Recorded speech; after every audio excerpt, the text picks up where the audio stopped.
Peanut butter, as we know it today, was invented in 1890 by an American doctor. He used it as a protein substitute for people whose teeth are so bad they couldn't chew meat. The best peanuts for making peanut butter are called Romet peanuts because they're uniform and roast more evenly than peanuts that vary in size. They arrive at the peanut butter factory already shelled.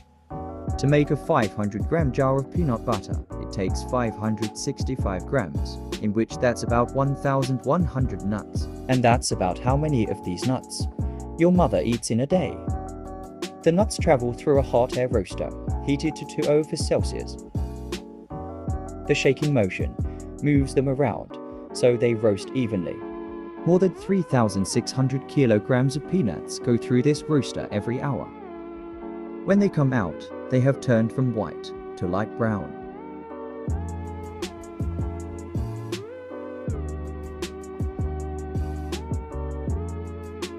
Next, they are fast cooled at room temperature, using suction fans that circulate air quickly.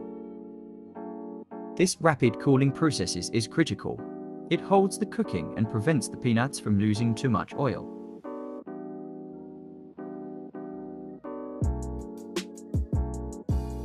Next, the peanuts go through the machine called the blancher. It removes the outer skin by rubbing them between rubber belts.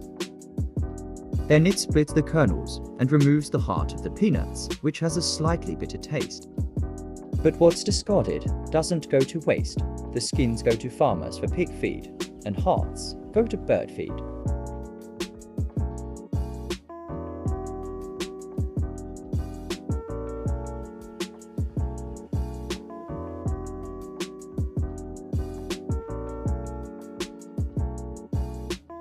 The peanuts in a massive stainless steel container.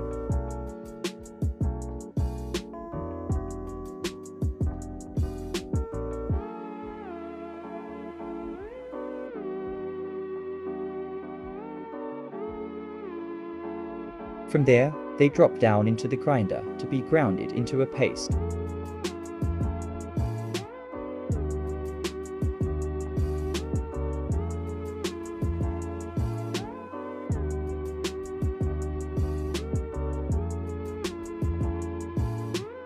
At this point, the other ingredients go in: salt, sugar, and a small amount of hydrogenated vegetable oil, which acts as a stabilizer to keep the oil from separating and floating to the top of the jar. Peanut butter contains no artificial coloring or artificial sweetness. It has no preservatives either, yet doesn't need to be refrigerated.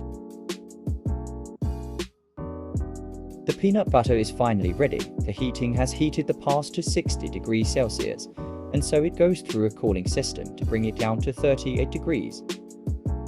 Now, it can go into jars. Peanut butter is a healthy, protein-rich food, vitamins, minerals, and fiber. It has no cholesterol, but it has fat. The good news is more than 80% of that fat is unsaturated, which means it's a healthy, safe fat that helps control certain levels of cholesterol. The bad news is the rest of the fat is trans fat, which in other words is bad fat. It comes from not the peanuts themselves, but the oil used as the stabilizer. And if you want to avoid that, you can eat all natural peanut butter which doesn't contain a stabilizer. You'll just have to stir the oil at the top of the peanut butter jar. Once the jars are filled with peanut butter, they go through the capping machine.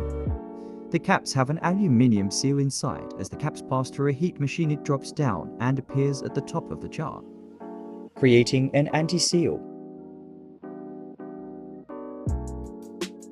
A machine plasts the production date and expiration date on the jar. They usually last a year, but with kids around, it lasts a week. And for some people, they use it for something else that's pretty strange.